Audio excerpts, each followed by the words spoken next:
कैसे सभी लोग। तो ये वीडियो जीके के क्विज़ का वीडियो है एमपी से रिलेटेड, और इसमें मैं मेनली पटवारी और एमपीपीएससी के जो एग्ज़ाम है उसके लिए कवर करने की कोशिश कर रहा हूँ। तो ये वीडियो पहला नहीं है, ये वीडियो छठवां वीडियो है। इससे पहले जो आप लोगों ने वीडियो नहीं देखे होंगे तो मैं लिंक डिस्क्रिप्शन में डाल रहा हूँ, उस लिंक को तुरंत जाके देख लीजिए और पूरे जितने भी वीडियो है आप लोग जाकर देख लीजिए। और साथ ही साथ एक चीज़ ध्यान में रखो, जो लोग नए हो चैनल पर, जो लोग नए हो वो क्या करोगे, सबसे पहले जाकर सब्सक्राइब कर दो, है ना। सब्सक्राइब करने से क्या होंगे, सबसे पहली चीज़ मेरे को सब्सक्राइबर मिल जाएंगे बहुत सारे, ताकि मैं अगले वीडियो डालूँ तो आप लोग तक धीरे धीरे पहुंच जाए और आप तक भी सारा मैटर पहुंच जाए और आप जल्दी से एग्ज़ाम निकाल लें। चलिए आगे बढ़ते हैं, शुरू करते हैं अंताक्षरी। पहला प्रश्न है, मध्य प्रदेश में ग्रेफाइट किस जिले में पाया जाता है। मतलब यहाँ पे सर्वाधिक की बात बोला है कि सर्वाधिक ग्रेफाइट किस जिले में पाया जाता है। तो दिया हमारे पास में कटनी, सतना, जबलपुर और बैतूल। तो ग्रेफाइट किस किस जिले में पाया जाता है, तो बैतूल में पाया जाता है। कहाँ पर, बैतूल। आप लोग इसको याद कर लीजिएगा। अगर मैं इन ऑप्शंस जो हमें दे रखे हैं इनको थोड़ा गौर से देखूँ तो क्या दिया है, कटनी। कटनी में क्या मिलता है हमें, चूना। क्या मिलता है, चूना पत्थर, है ना। वो जो रेंज है कटनी वगैरह, कटनी, सतना वगैरह।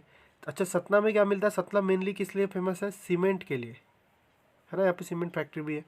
जबलपुर किसके लिए, संगमरमर के लिए। किसके लिए, संगमरमर, है ना। जबलपुर को संगमरमर का नगर भी कहा जाता है। वैसे जबलपुर को क्या और कहा जाता है, न्यायिक नगर भी कहा जाता है, न्याय राजधानी भी हमारी कहा जाता है, सांस्कृतिक राजधानी भी हमारा जबलपुर होता है। ठीक है, इस तरीके से सतना में और क्या चीज़ है, मैयर है, मैयर वाली माता, शारदा माता का मंदिर है। मैयर में अलाउद्दीन खां एकेडमी भी है ना। ठीक है, बैतूल से क्या होता है, मुल्ताई नदी निकलती है। चलिए आगे बढ़ते हैं। दूसरा प्रश्न है, कान्हा बाबा का मेला किस जिले में लगता है। कान्हा बाबा का मेला, है ना। तो हमारे मध्य प्रदेश में बहुत सारे मेले लगते हैं, उनमें से एक है कान्हा बाबा का मेला। तो ये कहाँ पे लगता है, हमारे प्यारे हरदा में लगता है। कहाँ पर लगता है, हरदा में लगता है। अगर बाकी ऑप्शन को देखा जाए तो जो शिवपुरी है, शिवपुरी में कौन सा मेला लगता है हमारे पास में शिवपुरी में लगता है पीर बुदान का मेला। कौन सा मेला लगता है, पीर बुदान का मेला, है ना। लिखते भी चलिए। सागर में कौन सा मेला लगता है, सागर में हमारा लगता है धमोनी का उर्स। क्या लगता है, सागर में धमोनी का उर्स। और रतला में कौन सा लगता है, सैलाना।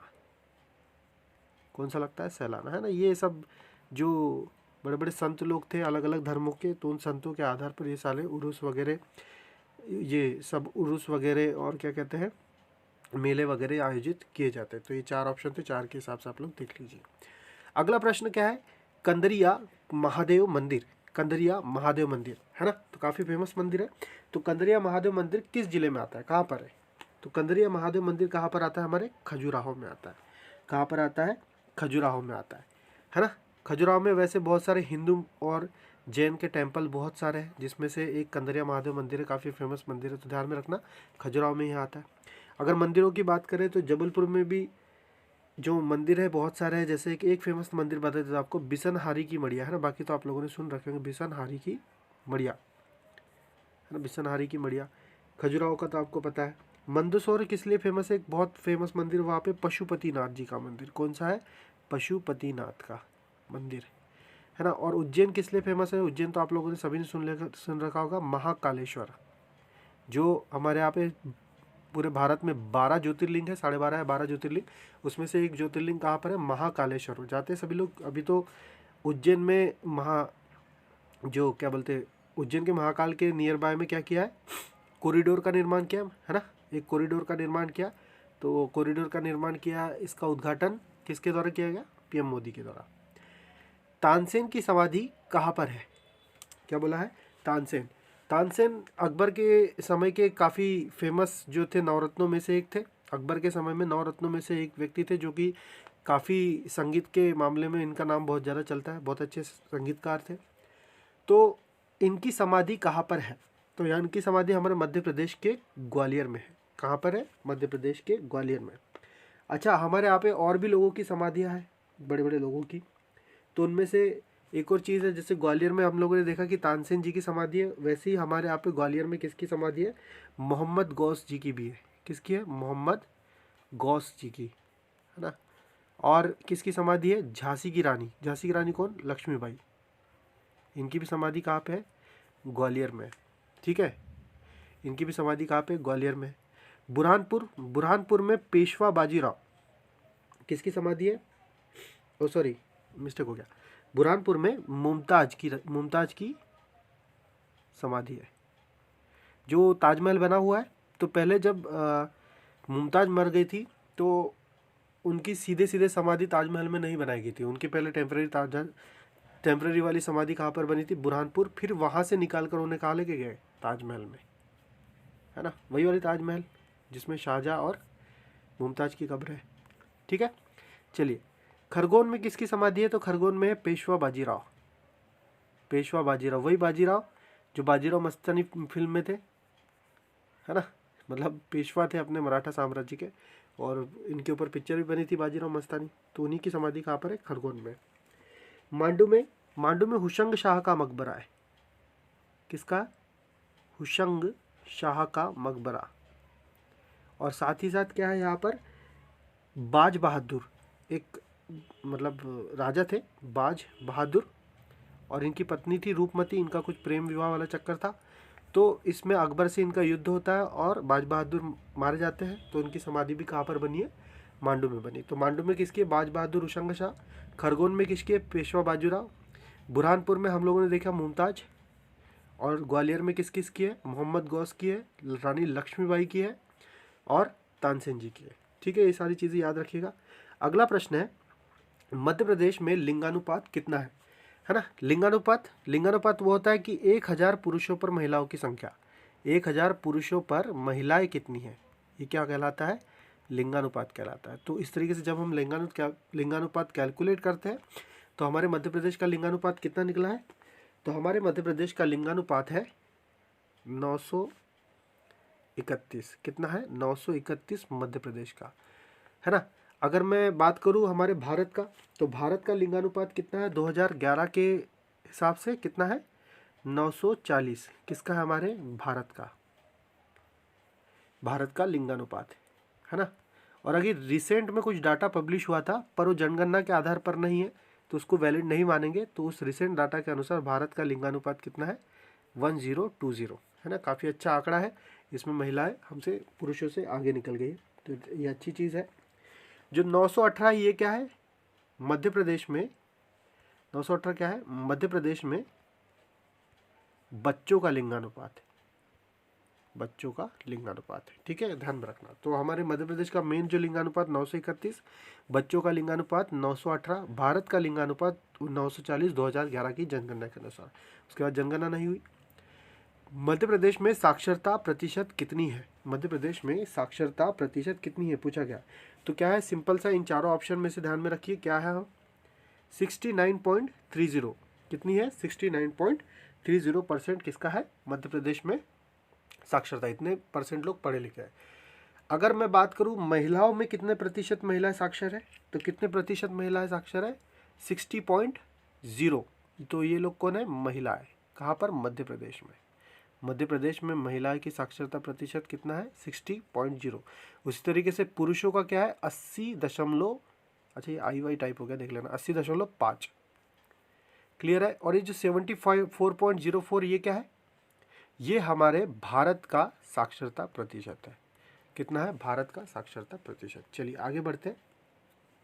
रानी दुर्गावती का जन्म किस वंश में हुआ, तो रानी दुर्गावती काफ़ी फेमस है हमारे मध्य प्रदेश के लिए। मध्य प्रदेश राज्य में एक जो विरासत थी गोंडवाना, है ना, उसकी रानी थी।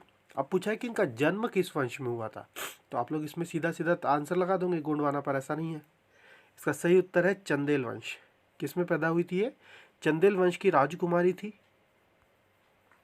है ना। किस वंश की राजकुमारी थी, चंदेल वंश की राजकुमारी थी। इनका विवाह किसके साथ हुआ, दलपत शाह। और ये दलपत शाह भाई साहब कौन थे, गोंडवाना साम्राज्य के राजा थे, इसलिए रानी बाद में गोंडवाना साम्राज्य की बनती है। ठीक है, तो पर आपको पूछा जाए कि जन्म किस वंश में हुआ था, तो जन्म किस में हुआ था, चंदेल वंश में हुआ था। ठीक है, आगे बढ़ते। सद्भावना, तो देखिए प्रश्न क्या बोल रहा है कि सद्भावना किस पठार की सर्वोच्च चोटी है, सद्भावना जो है किस पठार की सर्वोच्च चोटी है। तो हमारे यहाँ पे ये जो पठार दे रखे, सतपुड़ा पर्वत श्रेणी, विंध्याचल पर्वत श्रेणी, मालवा का पठार, बुंदेलखंड का पठार, तो इनमें से सर्वोच्च चोटी क्या नाम दिया, सद्भावना किसकी सर्वोच्च चोटी है। तो यहाँ पे सीधा सा इसका आंसर है विंध्याचल। क्या है इसका सीधा सा आंसर, विंध्याचल। जो सद्भावना जो चोटी किसकी है, विंध्याचल की।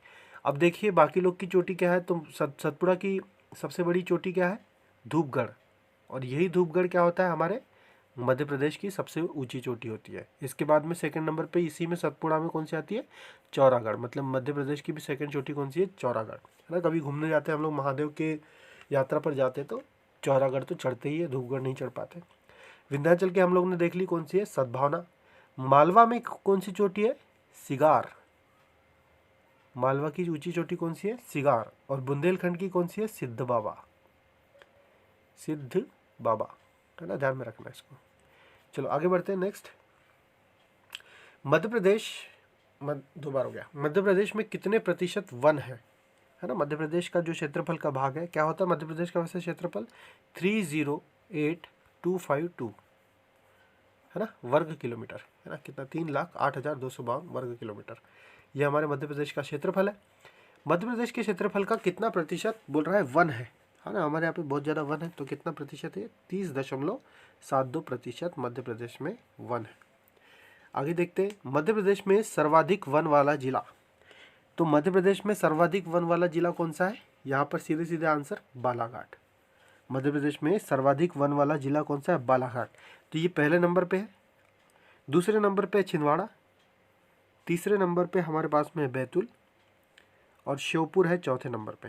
तो अगर आप मध्य प्रदेश के मैप में देखोगे तो ये यही वाली रेंज है, बालाघाट, यहाँ पे सिवनी छूट जाता है, छिंदवाड़ा और बैतूल, ये तीनों भी क्या है, टॉप पे है। तो पहला बालाघाट, दूसरा छिंदवाड़ा, तीसरा बैतूल, और श्योपुर कहाँ है, ये गले में, श्योपुर गले में, श्योपुर चौथे नंबर पे।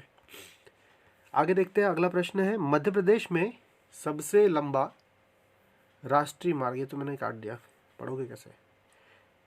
मध्य प्रदेश में सबसे लंबा राष्ट्रीय राजमार्ग क्या है। तो मध्य प्रदेश का सबसे लंबा राष्ट्रीय राजमार्ग कौन सा है हमारा, NH46। क्या है, NH46। इसकी लंबाई कितनी है, 634 किलोमीटर। 634 किलोमीटर निकलता है ग्वालियर से, मतलब जब इंटर करता है तो ग्वालियर, और नीचे साइड से, दक्षिण साइड से कहाँ से निकल जाता है, बैतूल से, ग्वालियर टू बैतूल, ध्यान में रखना। चलो ये तो हो गई इसकी बात।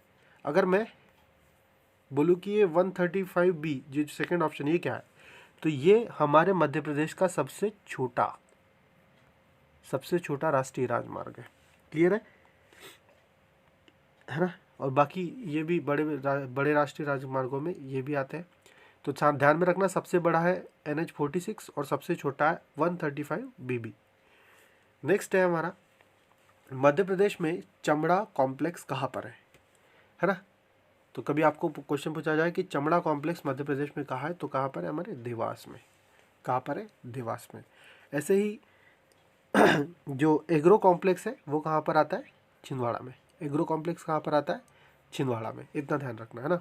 चलिए अगला है, मध्य प्रदेश में पहला बायोमास संयंत्र कहाँ स्थापित किया गया। मध्य प्रदेश में पहला बायोमास संयंत्र बनाए जाते हैं ना बायोगैस के लिए, तो वो कहाँ पर बना गया, पहला बना था हमारे बैतूल में। कहाँ पर बना था, बैतूल में। ठीक है ये चीज़। चलो आगे बढ़ते हैं। अगला प्रश्न है हमारे पास में कि अंकुर और जवाहर किसकी प्रजाति है ना, किस फसल की प्रजाति होना चाहिए, क्योंकि यहाँ पे सारी फसल ही दी है ना, तो किस फसल की प्रजाति होना चाहिए था। तो किसकी प्रजाति है, अंकुर और जवाहर, ये है हमारे सोयाबीन की प्रजाति, है ना। क्या है, सोयाबीन की प्रजाति। गेहूं की प्रजाति तो आपको पता ही होगा, शरबती गेहूँ होते हैं, लोकन गेहूँ होते हैं, विदिशा के होते हैं, सीहोर के होते हैं। चावल में आप लोग को बासमती और भी डिफरेंट टाइप के बताऊंगे। तो ध्यान में रखना, अंकुर और जवार सोयाबीन की प्रजाति होती है। और ध्यान में एक और चीज़ रखिएगा, सोयाबीन का पहले नंबर का उत्पादक कौन है, हमारा मध्य प्रदेश। पूरे भारत में पहले नंबर पर उत्पादक कौन है, मध्य प्रदेश। इसलिए इसे कौन सा राज्य कहा जाता है, सोया राज्य भी कहा जाता है। कौन सा राज्य कहा जाता है, सोया राज्य, है ना। सोया हुआ राज्य नहीं है, सोयाबीन वाला सोया राज्य है। ये तो बोलोगे कि मध्य प्रदेश सोया हुआ राज्य, ऐसा कुछ नहीं। दलहन में भी हमारा मध्य प्रदेश फर्स्ट नंबर पे है। तो दलहन, सोयाबीन और चना, इन तीनों में क्या है, हमारा मध्य प्रदेश पहले नंबर पे है। चलिए आगे बढ़ते हैं।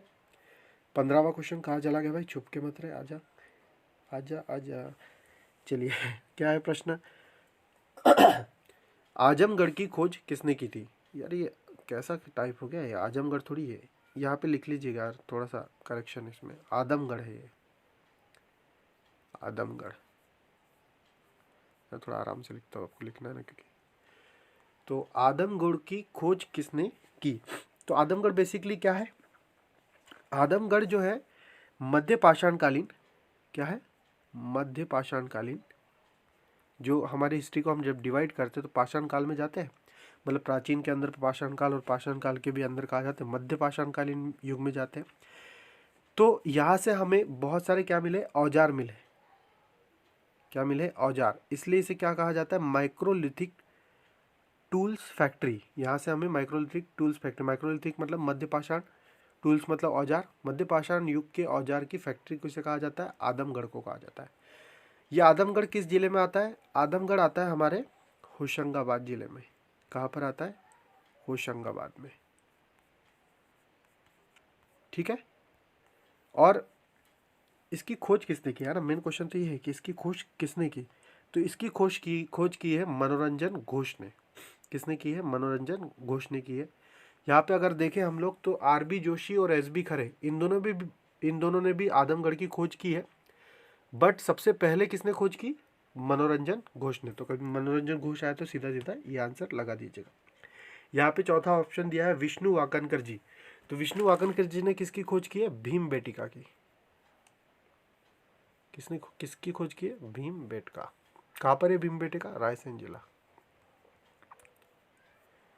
ठीक है, चलो आगे बढ़ते हैं। प्रश्न नंबर 16, भरहूत का स्तूप। भरहूत का स्तूप कहाँ पर है? तो भरहूत का स्तूप हमारे यहाँ पे स्तूप बहुत सारे, आपने देखा होगा सांची वगैरह के स्तूप हमारे मध्य प्रदेश में। तो वैसे ही भरहूत का स्तूप है। भरहूत का स्तूप का निर्माण किसने कराया था? तो सम्राट अशोक ने किया था। मौर्य साम्राज्य के सबसे बड़े प्रतापी राजा थे सम्राट अशोक, है ना। तो इन्होंने क्या किया था? बहुत सारे स्तूपों की निर्माण किया था।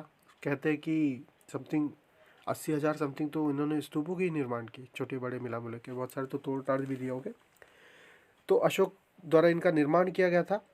और ये भरूच का स्तूप कौन से जिले में है? ये है हमारे सतना जिले में। कहाँ पर है? सतना जिले में। अगर मैं रायसेन की बात करूँ तो रायसेन में एक स्तूप है जिसे क्या कहा जाता है? सांची का स्तूप। सांची का स्तूप, इसे भी किसके द्वारा निर्माण किया गया? अशोक के द्वारा। विदिशा क्यों फेमस है? विदिशा में क्या है? गरुड़ स्तंभ। ये भी उसी प्राचीन समय का है, गरुड़ स्तंभ। इसे हिलारोडोरस का स्तंभ भी कहा जाता है। इसी को क्या कहा जाता है? हिलारोडोरस।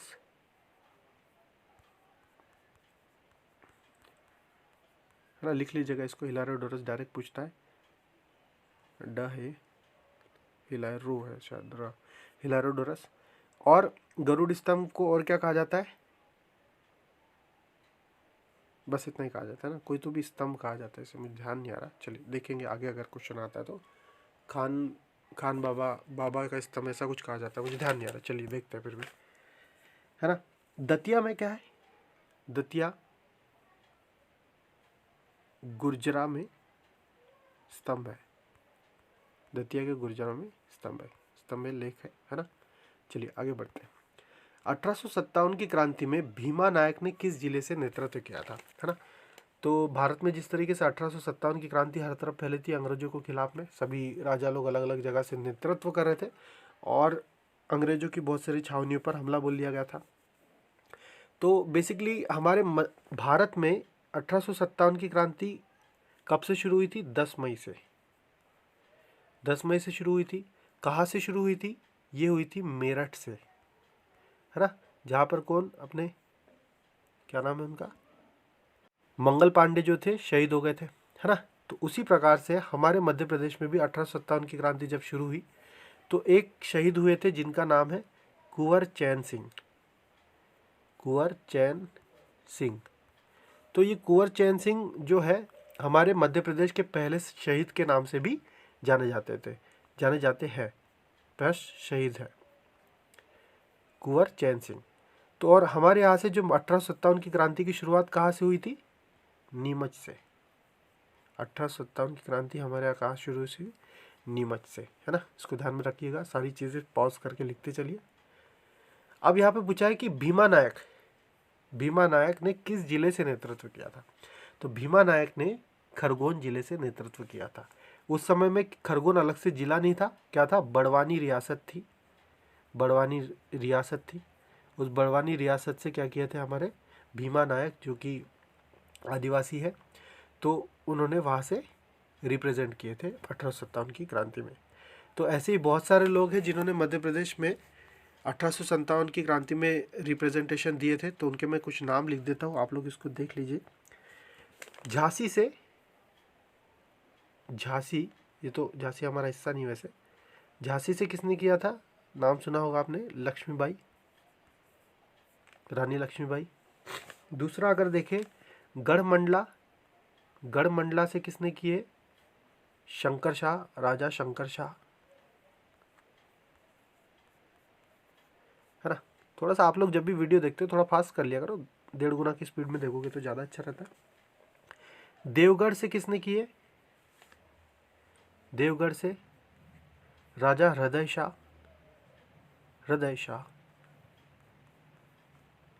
राजा हृदय शाह। इसके बाद में अगर देखा जाए सागर से किसके द्वारा नेतृत्व किया गया, सागर से शेख रमजान,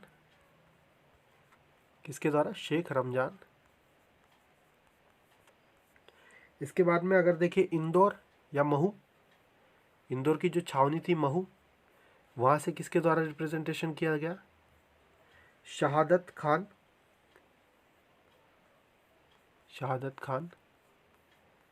है ना। एक और थे टंट्या भील, कौन थे, टंट्या भील, बहुत फेमस नाम है ये। इनका रिप्रेजेंटेशन कहाँ से था, खंडवा से, खंडवा वही अपना पुराना वाला निमाड़ क्षेत्र जो है, निमाड़ क्षेत्र, उसी से टंट्या भील द्वारा रिप्रेजेंटेशन किया गया था। रामगढ़ से रानी अवंतीबाई का जो क्षेत्र है वहाँ से कौन है ना, गिरधारी जी, जो भी नाम इनका देख लेना। तो ये रिप्रेजेंटेशन था हमारे मध्य प्रदेश से किसके लिए, 1857 की क्रांति के लिए, है ना। इतने सारे लोगों ने हमारे यहाँ से लड़ाई लड़ी थी। चलिए, तो ये तो प्रश्न था हमारा। प्रश्न क्या था, भीमा नायक। अच्छा, भीमा नायक को एक और चीज़ ध्यान में रखिए इसी प्रश्न में, भीमा नायक को किस नाम से जाना जाता है, रॉबिन हुड, है ना। सलमान खान नहीं है क्या, रॉबिन हुड पांडे, हुड हुड दबंग दबंग। तो उसी तरीके से रॉबिन हुड, गरीबों के मसीहा, भीमा नायक को जाना जाता है। तुरिया जंगल सत्याग्रह किस वर्ष में हुआ था, तुरिया नहीं है, टूरिया है, मतलब ये इंग्लिश टू हिंदी किया गया होगा, तो टूरिया ऐसा है ये। टूरिया जंगल सत्याग्रह किस वर्ष में हुआ था, तो यहाँ पे सिंपल सा आंसर है, टूरिया जंगल सत्याग्रह हुआ था 1930 में, है ना। इसी तरीके से एक और जंगल सत्याग्रह होता है, वो भी 1930 में ही होता है। उसका नाम क्या है, घोड़ा डोंगरी, बैतूल शहर में आता है घोड़ा डोंगरी। ये जंगल सत्याग्रह भी कब हुआ था, 1930 में। ये कहाँ पर आता है, बैतूल में, ठीक है। ये कहाँ पर आता है, बैतूल में, है ना। और ये जो टूरिया जंगल सत्याग्रह की जो टूरिया है वो कहाँ पे आता है, सिवनी में। कहाँ पर आता है, सिवनी, ठीक है। चलिए, 1920 एक ऑप्शन दिया है। 1920 में क्या हुआ था, सागर में एक सत्याग्रह हुआ था। सागर में एक रतोना जगह है, क्या है, रतोना, वहाँ पे हुआ था सत्याग्रह। उसे कहा जाता है कसाई खाना सत्याग्रह, है ना, कसाई खाना। ध्यान में रखना, कहाँ पर, सागर में। 1923 में जबलपुर में क्या हुआ था, झंडा सत्याग्रह। क्या हुआ था, झंडा सत्याग्रह, जबलपुर में झंडा सत्याग्रह। और 1931 में छतरपुर में, 1931 में छतरपुर में जिस तरीके से जलियांवाला बाग हुआ था उसी तरीके से चरण पादु का नरसंहार हुआ था। जिस तरीके से 1919 में जलियांवाले बाग में बहुत सारे लोगों को, जब वो सम्मेलन कर रहे थे तो जनरल डायर ने क्या किया था, गोलियां फायर कर दी थी।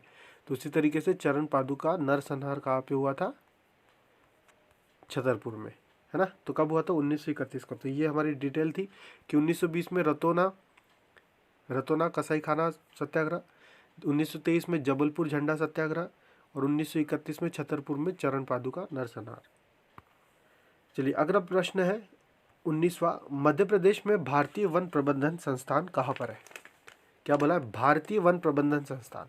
तो भारतीय वन प्रबंधन संस्थान कहाँ है, इसका सिंपल सा आंसर है भोपाल में। कहाँ पर है? भोपाल में, है ना। वन से रिलेटेड एक और है, वो है जबलपुर में।